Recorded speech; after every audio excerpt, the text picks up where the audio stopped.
Halo semuanya, perkenalkan, nama saya Gilang Mahardika Putrana dari kelas 9A dan dari angkatan 49. Di sini, saya akan mengajak kalian semua untuk berbincang tentang kota tempat buku. Pernahkah toko buku, pustakaan, dan taman bacaan? Tidakkah kau merasa istimewa ketika berada di dalamnya? Di sini ada berbagai tokoh dari dunia nyata dan hayal, tempat yang pernah kau kunjungi dan yang belum. Informasi dan cerita dari masa kini, masa lalu, dan masa depan. Semua berpadu, semua berada dalam genggamanmu. Saat berada di antara buku, tidakkah kau merasa menjadi raja dan ratu? Ruang dan waktu seolah menyatu tanpa batas. Kau bisa terbang melintas sekat negara dan melewati berbagai zaman. Kau bisa menyelam ke dalam samudera, melayang di angkasa, dan bercanda dengan aneka satwa, dan berkelana di padatnya kota, juga di rimba raya. Kau tahu, buku adalah jendela dunia, kunci pengetahuan, dan pintu wawasan. Muhammad Hatta sang proklamator berkata, "Aku rela di penjara asalkan bersama buku. Karena dengan buku, aku bebas." Melalui buku, manusia terbebas dari ketidaktahuan. Tempat-tempat yang dipenuhi buku adalah harapan berkembangnya pengetahuan dan wawasan. Apa jadinya jika kota tanpa buku? Pantaskah dia disebut kota? Di kota itu, mungkin kabar datang dari sumber lain, dari koran, televisi, atau internet.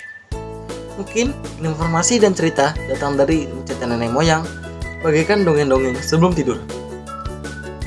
Irama warganya pun tiada beda. Bangun pagi, bertebar di muka-mugi untuk berbagai keperluan. Untuk kembali pulang, siang atau sore harinya. Setelah itu, mereka berangkat tidur dan memulai lagi hari berikutnya. Semua serupa di kota itu. Mungkin ada bangunan bernama perpustakaan. Di dalamnya, buku-buku berderet dalam rak yang tak terjamah. Tidak tangan yang meraih dan membuka halaman demi halaman dengan sukacita. Mungkin juga ada tumpukan buku di sudut-sudut sekolah yang sepi dan berdebu. Yang dikunjungi jarang dibaca. Buku-buku di sana teronggok tanpa nyawa. Bagaimana di kotamu? Mungkin kau tinggal di tengah kota yang megah, atau di gang sempit, di desa terpencil, di sisi pesisir, atau di kaki gunung. Adakah perpustakaan, di taman bacaan, atau toko buku di dekat rumahmu?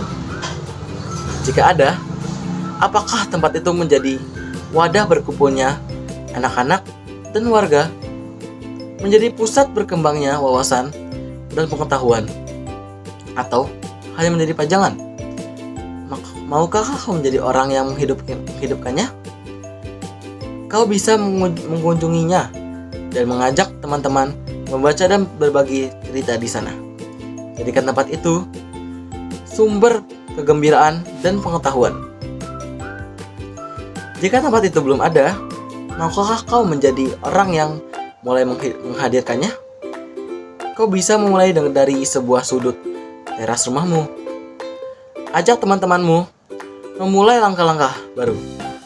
Jangan biarkan waktu berlalu tanpa buku. Siapapun dirimu, bersahabatlah dengan buku. Dia akan menjadi teman setiamu sepanjang waktu.